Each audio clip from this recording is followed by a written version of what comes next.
Começa agora Descobrindo a Revista Espírita. Os fatos, os fenômenos, as análises que auxiliaram Allan Kardec a consolidar os alicerces do Espiritismo. Descobrindo a Revista Espírita. Pesquisa e apresentação, Luiz Armando de Freitas Ferreira. A consulta foi objeto de matéria na Revista Espírita, edição de maio de 1858. Um assinante da mesma expôs dúvida originada na comunicação espiritual do espírito de sua esposa, com que manteve harmônico relacionamento ao longo de vários anos, com o qual tivera 6 filhos. Aproximando-se de grupo praticante das comunicações interdimensionais, descobrira que a sua querida esposa encontrava-se feliz no plano espiritual, trabalhando pela felicidade dos que deixara em nossa dimensão. Ocorre que, num dos contatos estabelecidos, ouvira da esposa que a bondade e a honestidade que os caracterizava tinha sido a responsável pela convivência equilibrada, visto nem sempre terem o mesmo ponto de vista nas diversas circunstâncias da vida em comum, não sendo, todavia, metades eternas, união rara na Terra, embora pudessem ser encontradas. Indagada sobre se via sua metade eterna, respondeu que sim, estando encarnado como um pobre diabo na Ásia, devendo se reunir novamente na Terra, mesmo só daí a 175 anos, segundo o calendário terreno. Sugeriu então ouvisse 2 entidades de nome Abelardo e Heloísa sobre a questão, que afirmaram estar ligados desde eras remotas, amando-se profundamente, embora conservando sua individualidade, unindo-se pela lei da afinidade, sem conotações sexuais, visto que na essência essa característica não existe.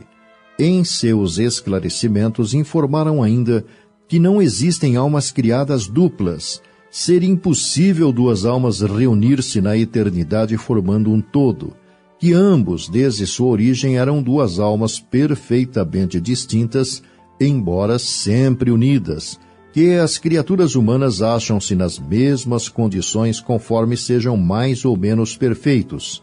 Sobre as almas serem destinadas a um dia se unirem a uma outra, que cada espírito tem a tendência para procurar um outro espírito que lhe seja semelhante, fenômeno denominado simpatia. O desejo do missivista por maiores esclarecimentos sobre a Terra das metades eternas foi submetido por Allan Kardec ao dirigente espiritual das reuniões da Sociedade Espírita de Paris, através de 7 perguntas respondidas da seguinte forma. Primeira, inexiste a figura da metade predestinada desde sua origem a se unir fatalmente.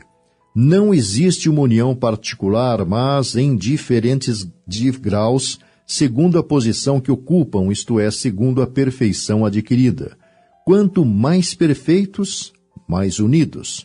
Da discórdia brotam todos os males humanos, da concórdia a felicidade completa. Segunda, a expressão metade é inexata. Se um espírito fosse metade de outro e dele separado, seria incompleto. Terceira, todos os espíritos que chegaram à perfeição estão unidos entre si. Nas esferas inferiores, quando um espírito se eleva, não é mais simpático àqueles que deixou. Quarta, a simpatia que atrai um espírito para outro resulta da perfeita concordância de suas inclinações e de seus instintos.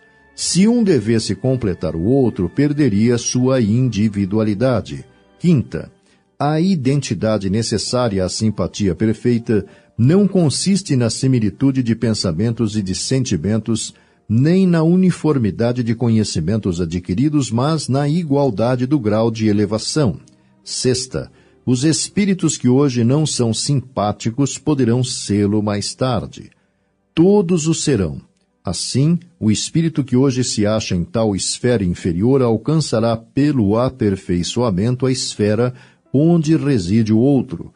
Seu encontro dar-se-á mais prontamente se o espírito mais elevado suportando mal as provas a que se submeteu, demorou-se no mesmo estado. 7º, 2 espíritos simpáticos poderão deixar de o ser se um deles for preguiçoso. Comentando o apurado, Allan Kardec acrescenta: a teoria das metades eternas ou almas gêmeas é uma figura referente à união de 2 espíritos simpáticos. É uma expressão usada mesmo na linguagem comum, tratando-se dos esposos, e que não se deve tomar ao pé da letra. Os espíritos que dela se serviram certamente não pertencem à ordem mais elevada. A esfera de seus conhecimentos é necessariamente limitada, e eles exprimiram o pensamento em termos de que teriam se servido da vida corpórea. É, pois, necessário rejeitar esta ideia de que 2 espíritos, criados um para o outro, um dia deverão unir-se na eternidade depois de terem estado separados durante um lapso de tempo mais ou menos longo. O resultado obtido com a consulta está incluído na edição definitiva do Livro dos Espíritos, das questões 291 a 303A, publicado em 1860. Como se vê, a tese das chamadas almas gêmeas encontra objeção não só nos argumentos apresentados pelos espíritos Abelardo e Heloísa, como nos de São Luís, sensata e sobriamente comentados por Allan Kardec. A sustentação de tal teoria, naturalmente, resulta da falta de um estudo mais aprofundado e meditado do conteúdo do Espiritismo sobre a questão evolutiva do ser.